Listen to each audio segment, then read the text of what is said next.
behalf, Dr. Big Pond, of many great men and women of God, we want to welcome you. You are the host people of this state, and we recognize that tonight, for you were first.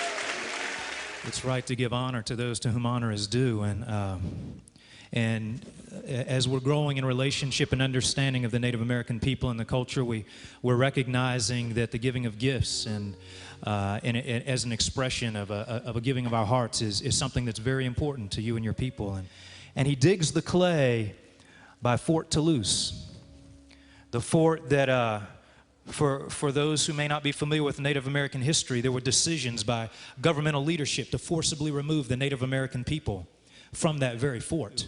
We have several, not just Ada Wynn, would you stand? And we thank God for you, Ada, and for the Cherokee people. Louise Steer, would you stand? Louise, we thank God for you and for the blessing of the Yuchi people, and want to give you part of Alabama to take with you. May it be in your heart. Randy Woodley, there are 3 nations of people, 3 peoples. All races are important, but there were 3 peoples that in the state of Alabama between whom the greatest injustices and atrocities occurred. And Dr. Frederick Reese, would you stand? Yes. We have an Alabama for you. This is the blessing. Dr. Frederick Reese pastors in Selma, Alabama.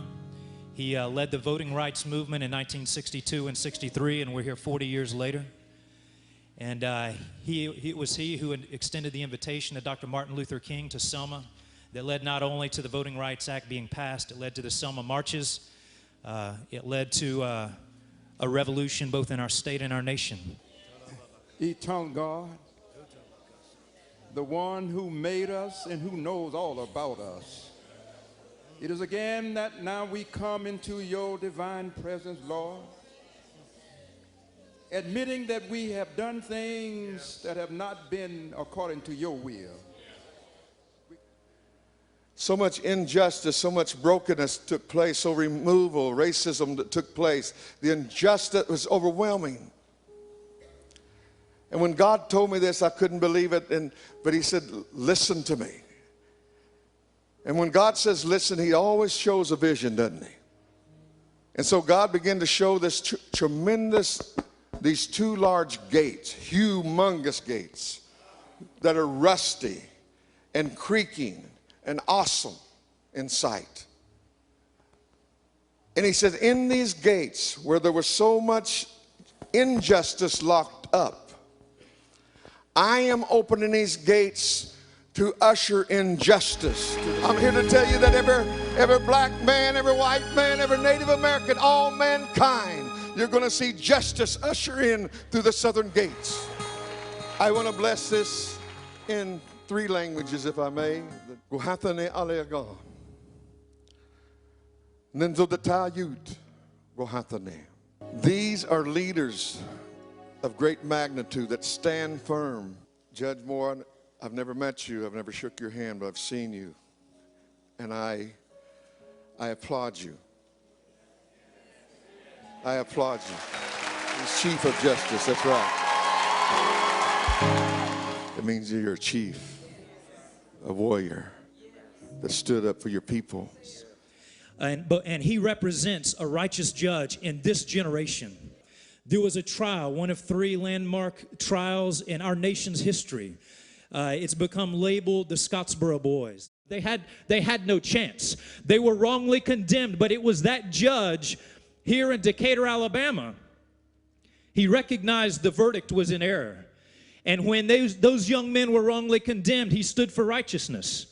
He overturned the verdict and he declared a mistrial, and it cost him everything. Granddaddy was in a tough position. A doctor came forward and noted that these women had not been raped, and Granddaddy knew his testimony that the doctor was afraid to stand up because he'd lose his practice, but he'd at least have the courage to tell Granddaddy. That was a turning point. I was praying one day, and the Lord showed me like a stool, a 3-legged stool. And one of the legs was like it's made out of rubber. It was kind of bent like this, kind of like these branches. It was just wobbly, and And he let me know in my spirit that that was the judicial branch. The greatest battle we have faced in our generation, we are moving into now. And it is for the courts of America. I'm telling you right now, this is the big one. And this one, I have often said, is winner take all. Because if we don't break through for the courts of America and turn the judicial system, if we don't, we will go into another downward spiral in this nation for another 30 or 40 years, or God only knows how long. We're not against anybody.